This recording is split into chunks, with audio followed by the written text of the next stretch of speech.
I'm Elena Prescott, 29 years old. I'm a contracts analyst in Denver, Colorado. 3 months ago, I buried the only parent I had left. What happened with my sister after the reading of the will, it shattered every memory we ever shared.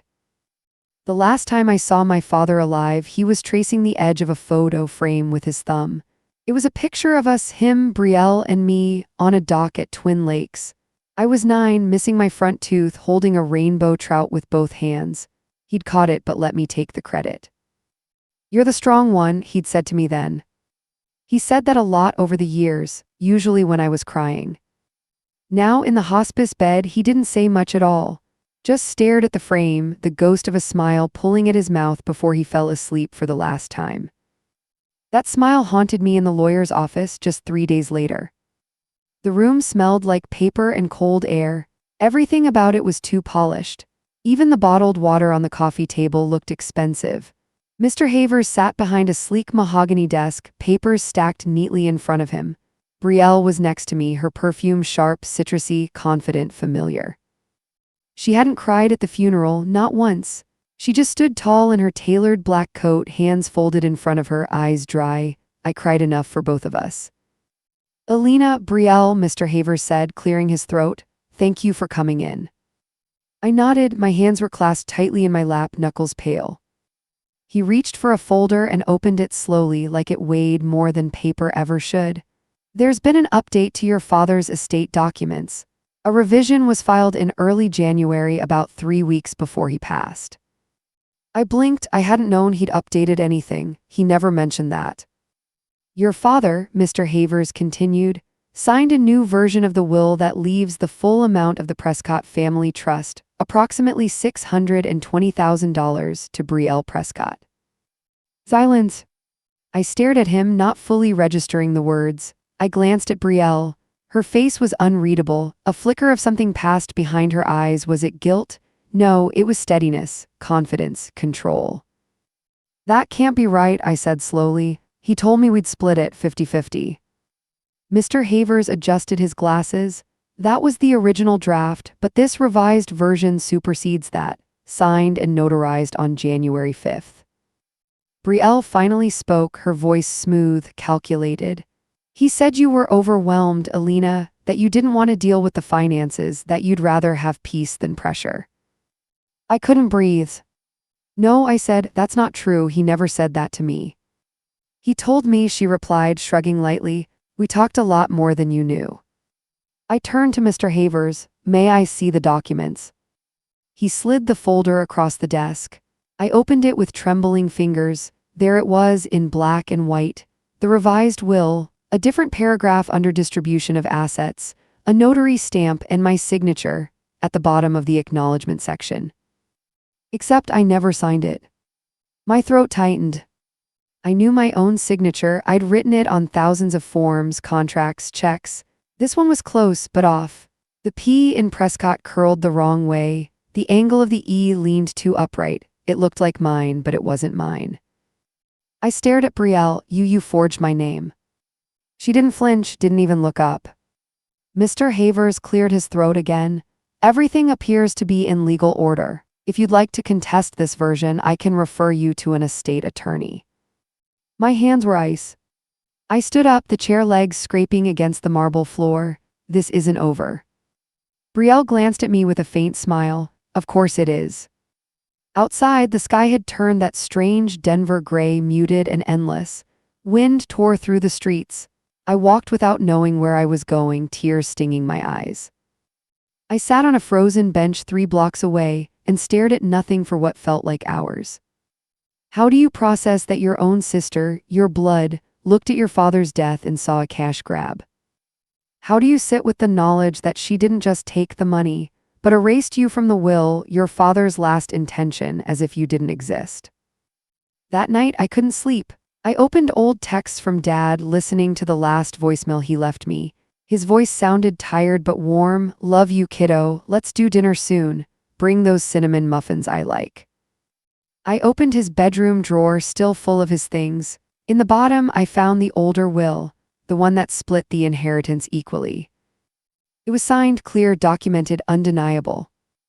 Next to it, a yellow sticky note in his handwriting, final version unless otherwise discussed. Dad.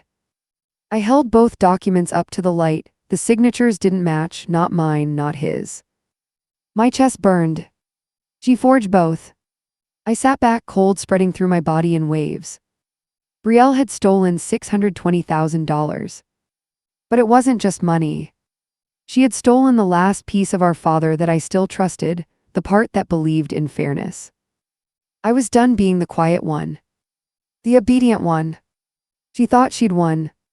But I wasn't playing by her rules anymore. The day after the will reading, the world moved on like nothing had happened. But I didn't. I sat on the floor of my apartment with both versions of the will spread out on the coffee table like evidence in a crime scene drama, except this wasn't a movie. This was my family, my blood. The old version, signed 6 months ago, split the trust evenly. The new version, stamped and notarized, gave everything to Brielle, with a signature that looked like mine but wasn't. I stared at the loop in the P again, how it rose too high, almost proud, almost smug. Brielle had forged my name. I was sure of it. But being sure and proving it were two different things. I couldn't stop shaking, not from sadness anymore, but fury. It lit my chest like a furnace. Every time I thought about her sitting there, calm and polished while I drowned in shock, I felt that fire swell inside me. She didn't flinch. She didn't hesitate. She had walked into that office with a plan, and I'd walked in with a memory of who I thought she was. That was my mistake. I didn't sleep that night. I dug through everything, emails, texts, notes from Dad, even sticky notes left on the fridge. He told me we were splitting it. He told me he wanted things fair and simple. He was still trying to be the referee between us, even as he was dying.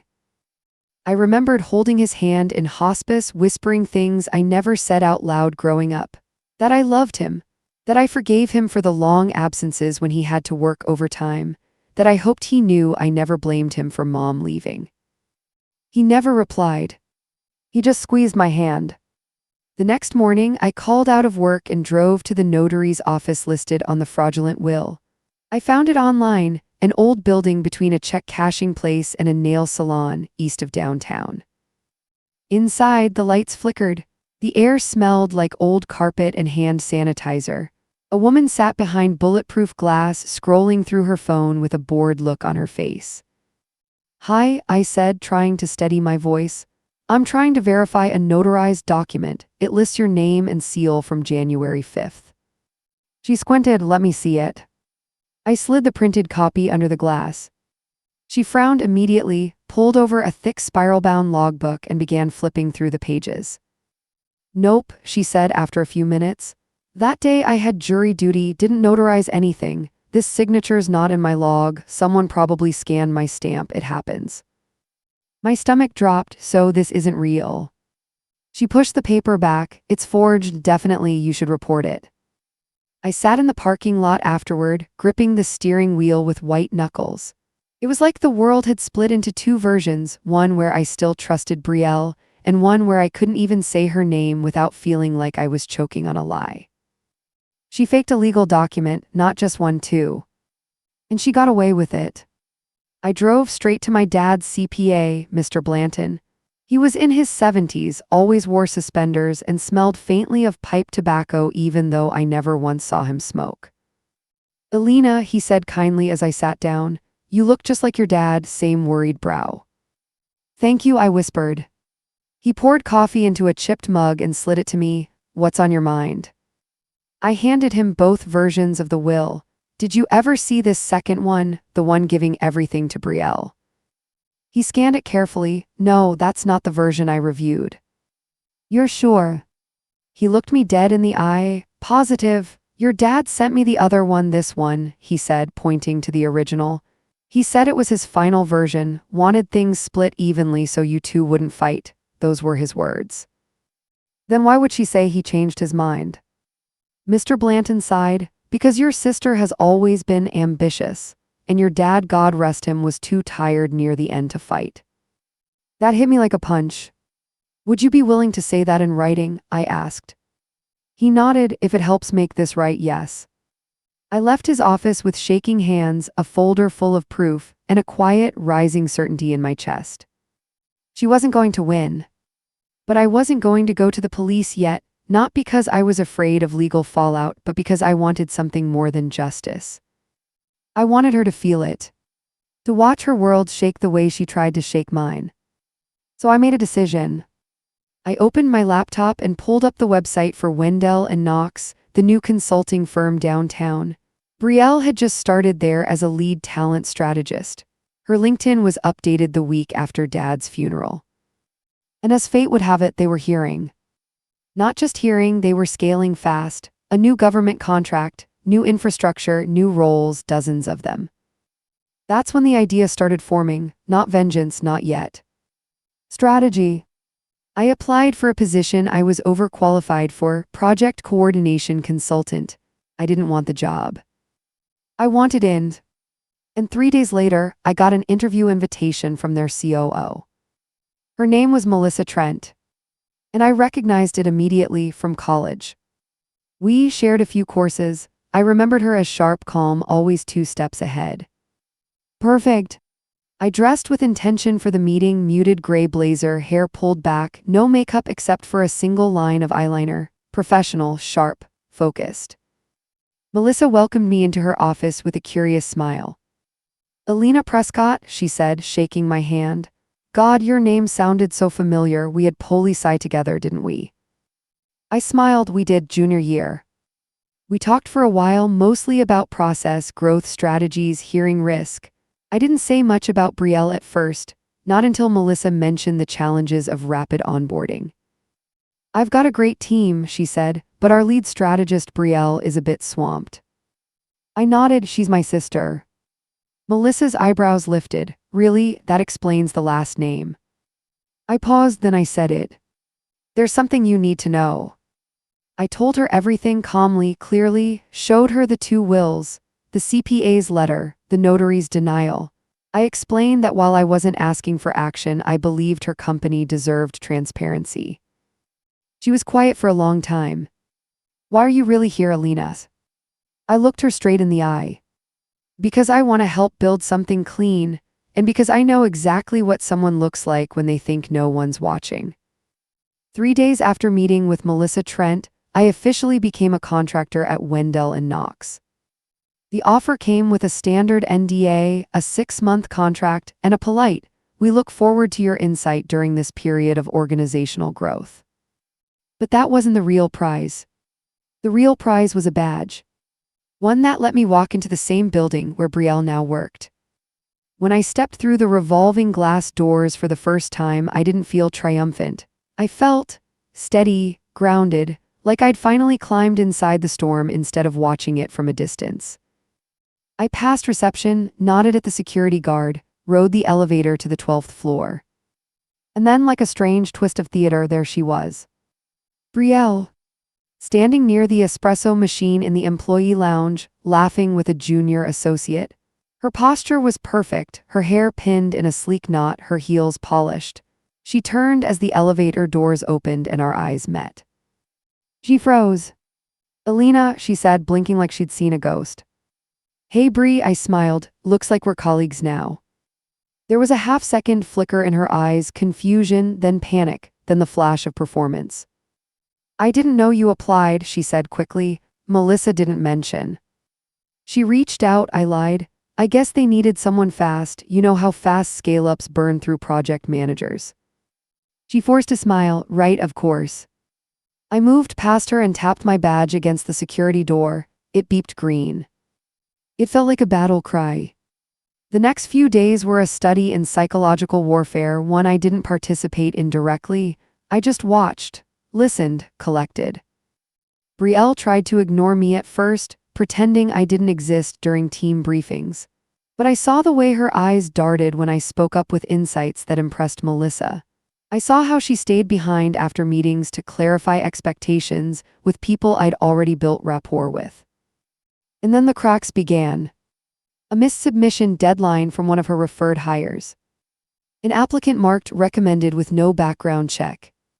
2 new hires who were friends from an old networking group, both processed with light documentation and no peer interviews. It wasn't criminal. Not yet. But it was careless and unethical. And in a company preparing for federal compliance audits, it was a liability. I compiled everything, organized it into a clean report, referral inconsistencies, interview logs, gaps in process. I never accused her directly. I let the patterns speak for themselves. The morning I submitted it, Melissa read it in her office in complete silence. Then she looked up and said, "This is going to stir things up." "Better now than during the audit," I replied. She nodded. "You're right." Later that day, Brielle found me in the hallway. She didn't speak, just grabbed my arm and pulled me into the back corridor just out of sight. "What the hell are you doing?" she hissed. "You think this is funny?" I pulled my arm free, doing my job. "Why, nervous?" Her eyes narrowed. "You're trying to ruin me." "No," I said calmly, "you already did that to yourself." She looked away, jaw tightening. "You came here to humiliate me." "I came here," I said slowly, "to hold you accountable." "You can't prove anything." "Do you really want to test that theory again, Brielle?" Silence. She stared at me, the edge of desperation flickering in her expression. She didn't know how to respond to this version of me, confident, composed, unshaken. I leaned in slightly. "If you want to keep your job," I said, "start playing by the rules. Because the next time you cut corners, I won't hand it to Melissa, I'll hand it to the board." I walked away without waiting for her reply. But I could feel the shift. She stopped seeing me as her little sister. Now she saw me as the one person who could end her. By the end of the month, Brielle had fully transitioned into avoidance mode. She no longer greeted me in meetings. She rerouted scheduling requests through interns. She even rearranged her lunch breaks so we'd never be in the kitchenette at the same time. But avoidance was just fear in a trench coat, and fear, I'd learned, was louder in silence than it ever was in screaming. Still, I said nothing, not yet. I kept my audit work clean and professional. I stayed late when I needed to. I let Melissa Trent pull me into increasingly higher-level strategic meetings. Brielle watched it all happen from the sidelines. And then came the perfect moment. It was a Tuesday afternoon. Melissa forwarded a company-wide calendar invite titled Leadership Roundtable, Ethical Vetting and Signature Authorization Policy Review. I nearly laughed out loud at my desk. This wasn't just a discussion, it was a loaded cannon aimed at everything Brielle had gotten away with. She would be there required.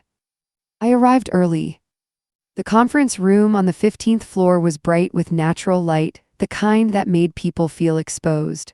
The table was long and glass, bottled water, dry erase boards, and a tray of muffins that no one touched. Brielle walked in 5 minutes late. She made eye contact with no one, took her seat at the far end. Melissa opened the meeting with corporate poise. "We're here today to examine where our hearing and document verification processes might need improvement. In light of recent reviews, Elena gathered some valuable insights." Elena. I stood slowly. Brielle's pen stilled in her hand. I kept my tone even. "In our current process," I began, "we rely heavily on internal referrals and presumed trust for signature authorization on key compliance forms. Unfortunately, that leaves us vulnerable." I paused, making sure no one missed the weight in that word. "During a routine audit," I continued, "I found multiple inconsistencies, unverified signatures, reused notary stamps, and referral chains without proper vetting. None of these errors triggered our flags. That must change." Attention blanketed the room. Some nodded, some scribbled notes. I never looked directly at Brielle, but I could feel the air around her tighten like a vice.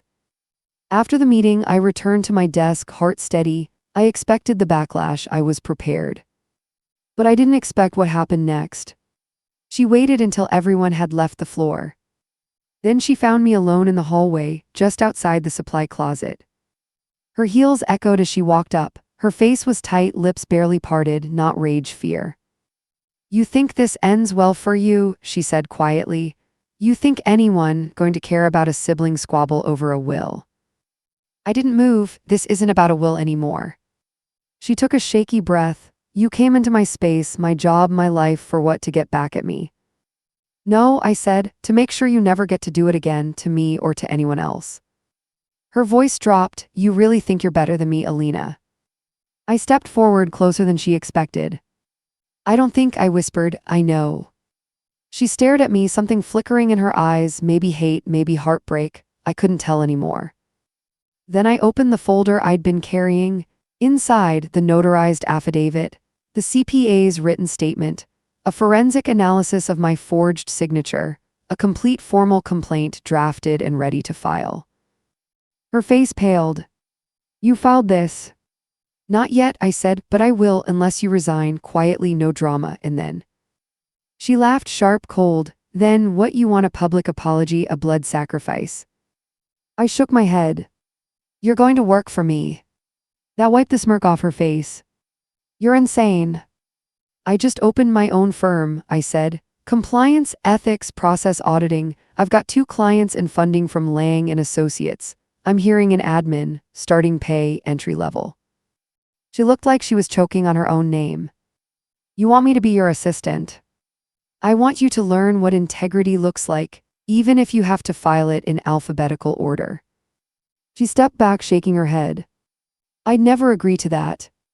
Then I file the complaint, and I send a copy to the state bar, and I make sure every firm in this city sees your signature. Silence. I held her gaze. Pick your punishment. She didn't respond. Not right away. But I knew the answer already.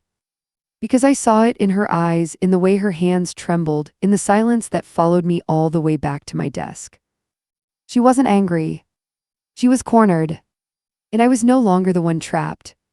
7 days. That's how long it took her to make the decision. 7 days of silence. No angry emails, no legal threats. Just a single typed resignation letter submitted to HR with the words personal reasons and a polite thank you for the opportunity. And then, on a drizzly Monday morning, she showed up at my office. She wore a gray coat I hadn't seen in years, one I remembered from our mother's closet. She used to wear it when we were kids, pretending she was a businesswoman while ordering me to fax things from my toy printer. That memory hit me like a faint ache as I watched her walk through the glass door of Prescott Integrity Group. Yes, I'd named it after our father. Yes, I did it on purpose. The space was small, 2 rooms, 1 shared conference table, a kitchenette with mismatched mugs, but it was mine, every square foot of it. And for the first time in years, I didn't feel like I was surviving. I felt like I was building. She stood awkwardly near the coat rack, her purse slung over one shoulder, eyes scanning the room like a stranger walking into a family's kitchen. You're early, I said, not unkindly. You said 8:30, it's 8:28. Right. I handed her a manila folder. Inside, her employment paperwork, the job description, and a neatly printed page titled Executive Support Specialist, Roles and Responsibilities. She flipped through it in silence. You wrote this yourself, she said finally. I write everything myself these days. Her lips pressed into a tight line. What exactly do you expect me to do here? Start with organizing the vendor files, then begin inputting our compliance contacts into the CRM. You'll be shadowing for client calls by next month. She looked up. So I'm your assistant. You're my employee. There was a difference, and we both knew it. She walked to the desk I'd set up for her opposite mine by the window. It wasn't punishment, it was perspective. For the next several days, we barely spoke. She arrived on time, took her lunch break exactly at noon, left at 5:00 sharp. No attitude, no defiance. Just cold professionalism. Which honestly unnerved me more than a screaming match ever could. But the strangest part. She was good at the job. Efficient, detail-oriented, methodical. The same skills that made her dangerous before now made her an asset. I started giving her more responsibility because truthfully I needed the help. The firm was growing faster than I expected. One afternoon, I came back from a client meeting and found her on the phone, rescheduling an audit review. She ended the call, then turned to me. Their procurement manager had a death in the family, she said, softer than usual. They're asking to push it a week. Of course, I replied. Send flowers, the white lilies from Silver Pines, not the cheap ones from Safeway. She nodded, already pulling up the florist website. It felt almost normal. And yet, underneath the rhythm of work, the tension lingered. We never talked about Dad. We never talked about the will. But it hung in the room like old wallpaper, always there, just hidden under new paint. Until one night, everything cracked open. It was late past 9:00. I'd stayed behind to finish a report. She was still at her desk, typing with headphones in. I assumed she was listening to a podcast or music. But then she stood up too quickly, knocking her coffee off the desk. It spilled across her files, dripping onto the floor. "Damn it," she muttered, rushing to grab paper towels. I came over to help, kneeling beside her. "It's fine," I said, "it's just backup copies." She didn't look at me. Instead, she whispered, "Why are you being kind to me?" I paused. "I'm not sure I am," I admitted. "I'm just trying to give you a way back." She wiped at the floor slowly. "You could have ruined me. You had everything, the proof, the lawyers, the motive." "I didn't want revenge." "What did you want?" I sat back on my heels. "The truth." She swallowed hard. "You already had it." "No," I said quietly. "I wanted to see if you could live with it." She looked at me for the first time in what felt like weeks, and her eyes, once so calculating, were just tired. "I wasn't trying to erase you," she said. "Then what were you doing?" "I was trying to make sure I didn't disappear," she whispered. "Dad, he always looked at you like you were the heart of this family, the good one, the soft one. I was the one who handled the ugly things. I thought if I took control of the money, maybe I'd finally matter more." I stared at her. And for the first time, I didn't see the woman who betrayed me. I saw my sister. The one who used to check for monsters under my bed. The one who stitched my Halloween costumes by hand when Dad couldn't afford to buy them. The one who used to press her forehead to mine and say, "We're a team, Ellie, always." Somewhere along the way, we stopped being a team. But sitting there on the floor, surrounded by coffee-stained paperwork, I realized something else. We hadn't stopped being sisters. We'd just forgotten how to show up. She stood slowly, brushing off her knees. "Do you want me to leave?" she asked. "Just say it and I'll go."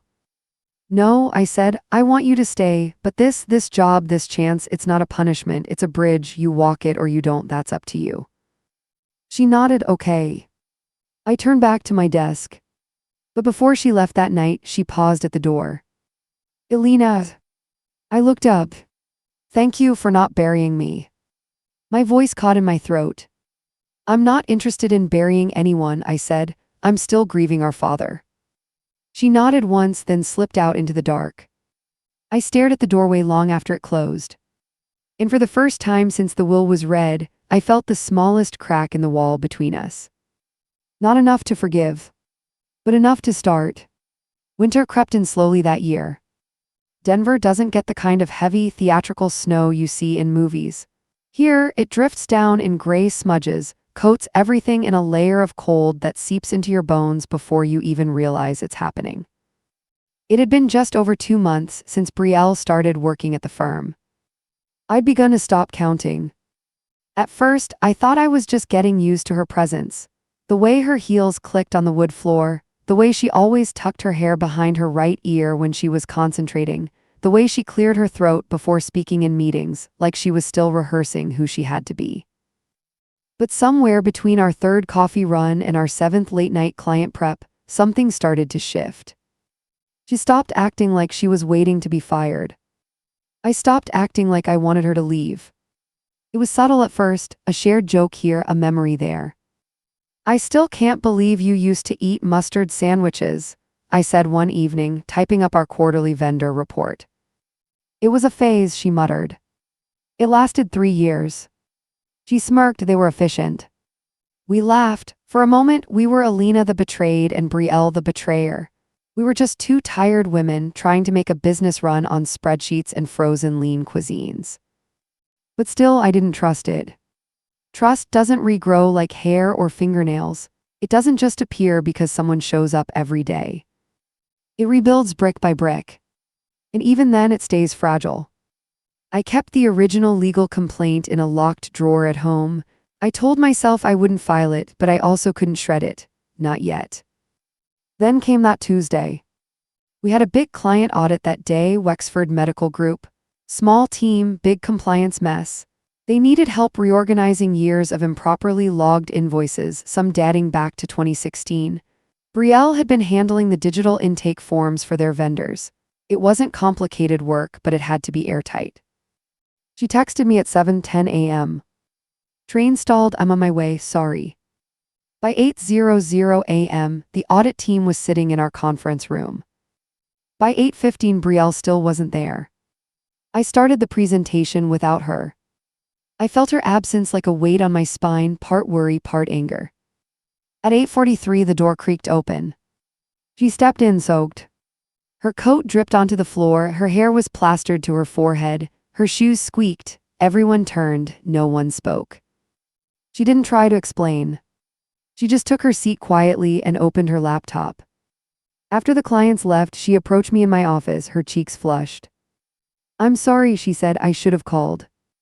You should have planned better, I replied, sharper than I intended. You've worked with me long enough to know that timeliness is non-negotiable. I know, Save it, we'll debrief after lunch. She nodded, lips pressed into a thin line, and left the room. I expected her to come back defensive, or angry, or smug. She didn't. She returned at 1:00 p.m. with a full post-audit report printed, bound, and color-coded. I triple-checked the payment trail, she said, flagged the high-risk vendors, logged them separately. The Wexford team already confirmed receipt. I looked at the binder, then at her. She looked exhausted, but beneath it I saw something I hadn't seen in a long time. Pride. Not arrogance. Pride. She cared. It was that night, long after everyone had gone home, that I found her sitting alone in the kitchenette, staring blankly at the mug in her hands. I paused in the doorway. Her phone sat on the table beside her, the screen lit up with a missed call from St. Luke's Oncology. Something in my stomach turned. Brielle, I asked softly. She flinched, startled, then quickly turned the phone face down. It's nothing, she said too fast. You're lying. She didn't deny it. Instead, she sat very still, the way someone does when they're trying not to fall apart in public. I walked over, pulled out a chair, and sat down beside her. She stared at the mug in her hands. 3 weeks ago, she whispered, I found a lump, went in, tests, scans, the whole thing. They diagnosed me last Monday, stage 2 breast cancer. My throat closed up. Jesus, I whispered, why didn't you tell me? She gave a dry laugh. Because I'm not sure what we are anymore. Sisters, enemies, co-workers with shared blood. I didn't want to assume you care. I care. She looked at me. And for the first time since the day of the will reading, her eyes softened. I start chemo next week, she said. I'll lose my hair, might get sick. They say I should reduce stress. But I didn't want to quit the job. I didn't want to stop showing up. You won't, I said. She blinked. What? You won't quit, we'll work around it, we'll adjust the schedule, you'll work remote on treatment days, you'll keep your dignity and you'll keep your job. She covered her mouth with one hand, and for a second I thought she might break. But she didn't. She just nodded. I don't know how to thank you, she said quietly. You don't, I replied, you just keep showing up. We sat there for a while saying nothing. The hum of the refrigerator, the distant buzz of the street lamp outside, her hand still trembling on the table. I thought about the complaint still sitting in my drawer at home. And for the first time, I didn't feel like I needed it anymore. Not because she'd fixed what she broke, but because I saw something in her that I hadn't seen in years. Humanity. Pain. The same fear I once felt when Dad told me Mom wasn't coming home. We were both broken by the same losses, just in different ways. And maybe, just maybe, that was a place to start from. They say healing doesn't arrive with fireworks or fanfare. Sometimes it arrives quietly, like snow melting off a rooftop, unnoticed until the drip finally lands in your hand. That's how it felt with Brielle. After the night in the kitchenette, something subtle shifted between us. We didn't make declarations, we didn't hug or cry or call it forgiveness, we just kept showing up. And showing up, I realized, is its own kind of love. Brielle began her first round of chemo the following Thursday. I offered to go with her, but she shook her head. I need to do this part alone, she said, but thank you. Instead, I sent her a care package to the treatment center, one of those curated boxes with fuzzy socks, lemon drops, peppermint tea, and a small handwritten note. One day at a time, you're stronger than you think, I'm here, Elena. She didn't respond. But the next morning when I came into the office, my desk was spotless, everything filed, client call sheets prepped, her own desk empty but not abandoned. She was still showing up, in her way. We settled into a rhythm. She worked part-time from home between treatments. When she felt well enough, she came in for half days. I never asked more of her, she never asked for pity. Some days I'd catch her in the mirror by the bathroom door, staring at her hairline, her face thinner than the week before. I never interrupted those moments. I knew what grief looked like. It just wore a different face now. 3 weeks in, she stopped wearing wigs. She walked into the office in a knit cap and said, I'm not hiding from myself anymore. Everyone smiled, no one said a word. But I saw it, the way her shoulders dropped, the breath she didn't know she was holding, the relief of not pretending. That day we had a client lunch at a local cafe downtown. She insisted on coming. Are you sure? I asked. You can rest. I'm sure, she said. I want to feel normal again. So we went. The cafe was bright, rustic, filled with the smell of toasted rosemary bread and citrus vinaigrette. She ordered a spinach salad and lemon water. I ordered tomato soup and grilled cheese, just like we used to share as kids. Halfway through the meal, she reached into her purse and pulled out a small envelope. What's this? I asked, brow furrowing. She pushed it across the table, something overdue. Inside was a check. $310,000. I blinked. What is this? My half of the trust, she said, the one I tried to steal. I stared at her. You didn't have to. Yes, I did, she cut in. I sold the house, cashed in some old stocks. It's not everything, but it's what I owe you. The words landed like thunder. I'd spent so long building walls around that betrayal, I didn't know how to stand in front of the truth without armor. Betrayals. I don't want forgiveness, she said. I want integrity. I want to walk out of this cancer and look in the mirror without shame. I didn't know what to say. So I reached across the table and took her hand. And in that moment, everything that had broken between us started to feel less sharp. We ate in silence after that, the kind of silence that feels like trust. Later that week, I opened the drawer in my apartment, the one where the formal complaint still lived, signed and ready. I took it out, held it one last time, then shredded it page by page. It didn't feel like letting her off the hook. It felt like setting myself free. But the biggest step came 2 weeks later. We just landed a new client, Chandler Legal Group, a mid-sized law firm known for being ruthlessly efficient and painfully expensive. The kind of client that could triple our credibility overnight. They wanted a long-term compliance consulting partner. It was our chance. I stayed late printing the proposal. My fingers were trembling, not with fear but anticipation. And as I walked toward Brielle's desk to leave her a copy of the final draft, I stopped. I stared at her nameplate for a long time. Then I pulled out a clean folder and slipped inside a new offer letter. Title: Co-founder, Prescott Integrity Group. When she arrived the next morning, I was already there. I saw her pick it up, flip through the pages, confusion deepening. She looked at me. This is a mistake, she said. No, I replied, it's an invitation. You're giving me half of what you built. You already earned it, I said. Not with money, not even with effort, with presence, with change, with growth. And because deep down I want this to be something we share the right way. She sank into her chair. I'm scared I'll ruin it. You probably will, I said. So will I, but we'll fix it. That's the difference now. She didn't cry. Neither did I. But in that moment, something inside us uncurled, like thawed fingers after too long in the cold. And we began again. Not as victims, not as rivals. As sisters. This time by choice. 3 months later, Brielle rang the bell. I stood against the wall of the oncology ward with a paper coffee cup cooling in my hands, watching as the nurses gathered around her. Someone wheeled a little wooden stand into the hallway, the kind with a gold-plated bell on top and a small plaque underneath. Ring this bell 3 times well / its toll to clearly say, "My treatment's done, this course is run, and now I'm on my way." Brielle looked smaller than she used to. Thinner, paler. But her shoulders were straight. Her eyes, even without lashes, held a quiet kind of fire, not defiance, not victory. Endurance. She stepped forward, took the rope in her hand, and rang the bell 3 times. The sound echoed through the hallway like light cutting through mist. When she turned around, her eyes searched for me. And when they found me, she didn't smile. She just nodded. And I nodded back. It was the most honest exchange we'd had in years. Later that afternoon, I drove her home from the hospital. Her apartment was sparse now. She sold most of her furniture to cover treatment costs and repay me, but it was clean, warm, full of new things she'd chosen for herself. No more pretending.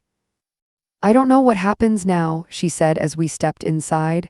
"I mean, they say remission, but it's still a maybe, not a promise." I helped her ease into the armchair by the window. "You don't have to know," I said, "you just have to live." She looked at me, the soft beanie on her head slightly askew. "You know, I used to think money was the only way to prove my worth, that if I didn't win, I'd disappear. And now..." She hesitated. "Now, I think disappearing was what happened when I tried to win alone." I sat across from her, elbows on my knees. We were quiet for a while. Then she said it. "I'm sorry, Elena, not just for the will, for everything. For leaving you to clean up after Dad, for making you feel like you had to fight me just to be seen." I swallowed the lump in my throat. "I don't need an apology to love you," I said, "but I needed the truth to let you back in." She nodded, eyes glassy. Then she pulled a small envelope from under a throw pillow and handed it to me. Inside was a stamp receipt. The trust transfer. The $310,000 was no longer just a check it had cleared, moved, labeled legal. She followed through. No drama, no loopholes, just integrity. I smiled. "This time," I said, "you didn't forge a thing." She laughed, really laughed, and I did too. That night, back at my apartment, I sat on the floor in sweatpants with my laptop in front of me. I had a bottle of cheap wine and a candle burning on the windowsill. I opened the folder titled Legacy Notes, a collection of things I kept from Dad, old bills, legal templates, voicemails, and one letter I hadn't opened in months. I clicked on the scanned PDF. "To my girls. If you're reading this, I'm probably not around anymore. Sorry about that, not great timing, huh? I know I've made some messes, I've been scared. About your future. About what you'll do with my money, with my name. But if I've learned anything watching you both grow into women, it's that love isn't what you say, it's what you prove. So prove it. Make this family name mean something, not with money but with choices, with showing up, even when it's hard. If one of you messes up, I hope the other remembers, people change. That's the whole point of being alive. I love you both, even when I'm gone."